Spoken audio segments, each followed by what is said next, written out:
let's get to Ohio State, Nebraska. All Did right. Ohio State play yesterday? Did they Uh, show the up? the logo was there. I don't know if the team was there. So after listening to some post game coverage and stuff like that, I do want to say apparently it was a very weird day for Ohio State with this one. Apparently, like the ball boys were not giving the players balls in the sidelines, which is really weird. Apparently, there was like some mix ups with the team scheduling and stuff. They were like late to all of their stuff. Apparently, there were some issues with the locker room and how things were set up there. So, by no means am I making excuses here. Ohio State, that shouldn't affect them at all. They should come out and beat Nebraska by much more than that.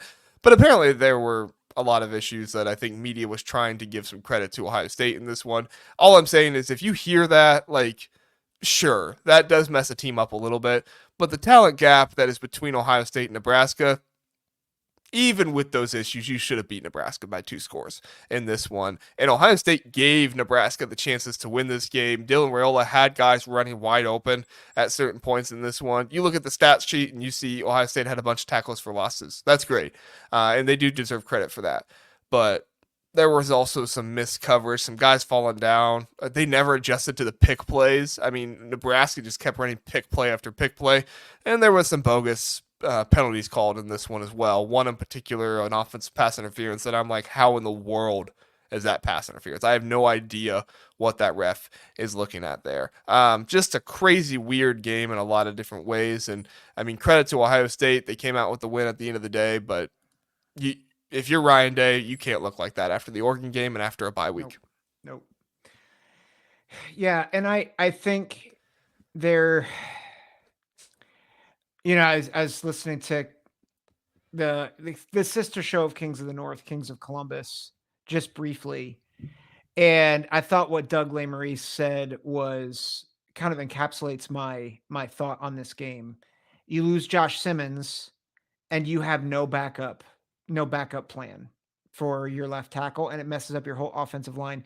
It's indefensible, and that's what Doug said, and I wholeheartedly agree with that. Yeah. That $20 million figure keeps getting thrown out. And like I think it's overblown, but there's a reality. How did you not get a tackle? Like how did you look at your tackle room and say this is fine? Like there Well, yeah. How did you not get any depth in there? Like it's yeah. either it's either one of two things. Either the Ohio State coaching staff just completely misjudged the depth that they had, or they they they got so confident in what they had they didn't feel like they needed to go out there and do anything. Both are Yeah. bad, but it's got to be Yeah. one of those two things. Yeah. And then so that's one thing. I think the other thing I like I to just to be clear, I thought there would be some defensive hiccups because they're trying to change things. Like I thought there would be. I don't know what happened to the corners because I mean Burke, Igbinosun, Hancock were all lights out a year ago. Like they put really good film like out there, not first round grade film, but like close. Like Burke had a decision to make, but man, those guys are not playing well, and the defensive line pressure.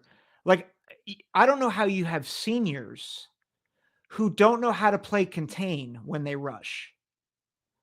But like every time they went for extra pressure, there was just wide open space for Rayola to run. And it's like, how do you not have discipline to rush to stay in your rush lanes? And it's basic stuff that freshmen and sophomores might struggle with. But if you're seniors, how do you do that? And so I I don't want to come across by saying like Minnesota or Nebraska's bad because I don't think Nebraska's bad. I think they should be a borderline top 25 team. Like I really do. But like similarly, I expect Ohio State to do what they did. I expect Ohio State to do to Nebraska what Oregon did to Illinois. And the reality is they didn't. And they should have gotten beat yesterday. And that's my takeaway is that regardless of all the stuff that happened, listen, championship teams, they deal with that stuff. This offensive line stinks. This defense has no idea who they are. And to me, that's not on the players, it's on the coaches, because this is year 4. It's year 6 of Ryan Day, but the past 4 years have been abysmal in terms of like these same issues. And then there's the running game, which continues to disappear when we need it the most. So I said my Ohio State colors are showing, but it's baffling that this coaching staff makes the same mistakes over and over and over again, year in and year out. And everybody else outside of the program is saying, well, Ohio State's great. They're going to be fine. It's the same problems over and over again. And Yep. the issues you keep saying, we're going to fix them. Prove it. Like Yeah. Ryan Day said it best. We need to speak with our actions, not our words. Okay, stop talking. Yeah.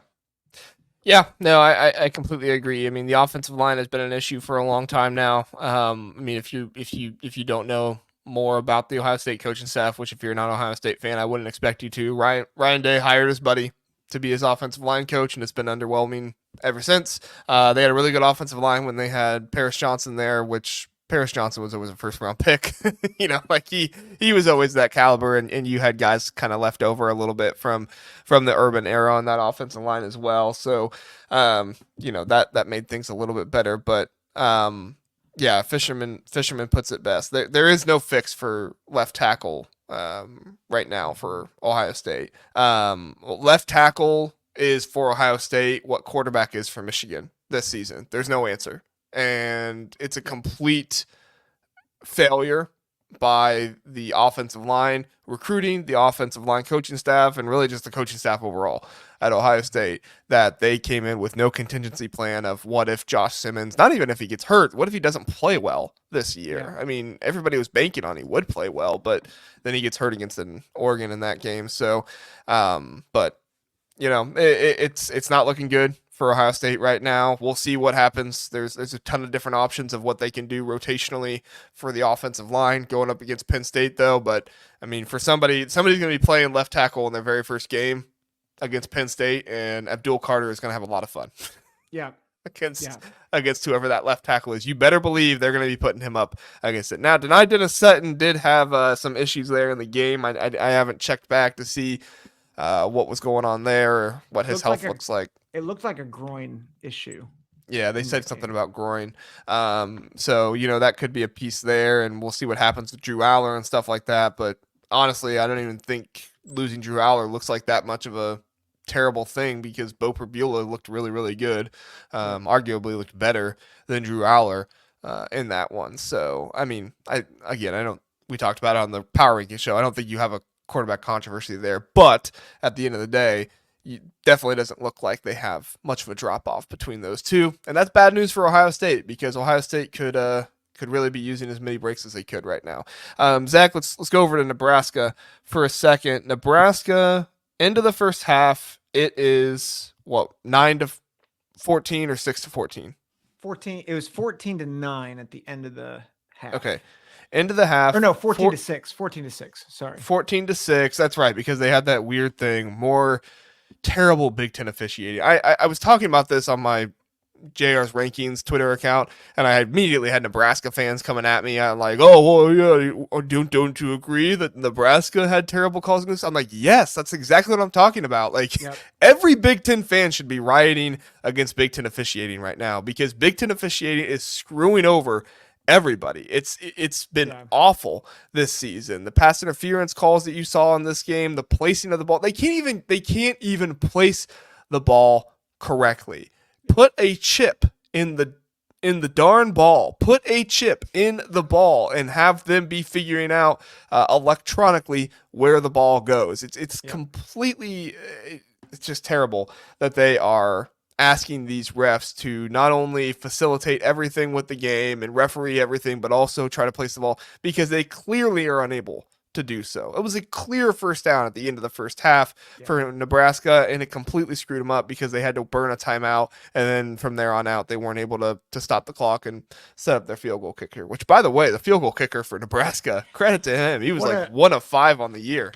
What a redemption for him to go 3 of 3 with a 50-plus yarder. Like, I mean, that, like, I think that's maybe a key takeaway for Nebraska is despite all the adversity that they faced in this game, including like I would argue like there were bad calls both ways. I would argue Nebraska got the shorter end of the stick on the officiating stuff.